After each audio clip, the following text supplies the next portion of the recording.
Time is not just because he wanted to buy a major network. Here's another part y'all need to understand. Bill and Camille Cosby purchased a property in Massachusetts in 1971. That property sits on top what is believed to be an untapped source of oil. There is a very large company whose name I'm not going to mention on your show. They're one of the largest energy companies in the world and one of the top energy companies in America. They deal in gas, they deal in petroleum, they deal in oil. They've been begging Bill and Camille Cosby to let them explore and dig under the driveway to their Massachusetts house, and they've been at this for a long time. They intensified their demands around 2014, 2015. They even went to the federal government, and they're now trying to get the federal government to force the Cosbys to let them dig up under their house. The Cosbys are not alone. There's about 400 homeowners up there in Massachusetts who don't want no oil digging and drilling and anything else they want to do up there. I got a significant reason to believe, and the word is out on the street back home in Philadelphia, that part of this conviction had to do with trying to bankrupt Bill Cosby to force them to sell the Massachusetts house so the oil company could have its way. What do you think, your take on what happened with Bill Cosby, with the allegations and everything else like that? All of them said the same thing.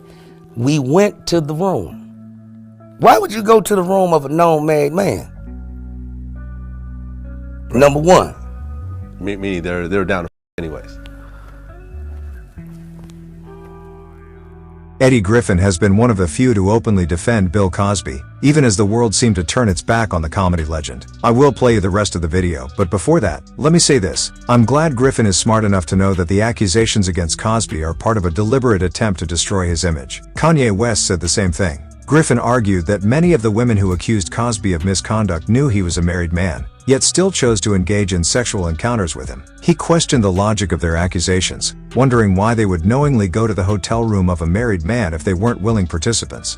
According to Griffin, the real issue lies in the timing of these accusations. Decades later, after Cosby had built a career and reputation as an icon in the black community, these women came forward. Griffin suggested that it seems more like a calculated attempt to ruin Cosby's legacy, rather than a pursuit of justice. He raised the question, why didn't they speak out earlier? Why now, after so much time has passed? Griffin also touched on the era in which these alleged incidents occurred. Back in the 1970s, drugs like Quaaludes were commonly used, and Griffin made it clear that the cultural norms of that time were very different. He didn't deny that drugs may have been involved, but he strongly argued that the encounters were consensual, pointing out that Cosby himself has admitted to giving Quaaludes, but never without the women's knowledge. The comedian further highlighted Cosby's positive contributions to society. Cosby wasn't just a famous comedian, he was a role model who encouraged countless young black men and women to pursue education. Through his work and philanthropy, Cosby helped pave the way for many to attend college, showing them that success was within their reach. Griffin expressed his frustration that such a man's entire legacy could be torn down by accusations that, in his view, lack credibility and are suspiciously timed.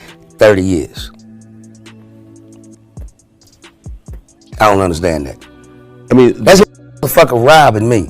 And then I wait 30 years to call the police. I got robbed. 30 years ago. In 1984. Right, because if you notice, there was no... And it's him! Because it's past the statute of limitations, so there's no criminal charge. There is a systematic effort to destroy every black male entertainer's image.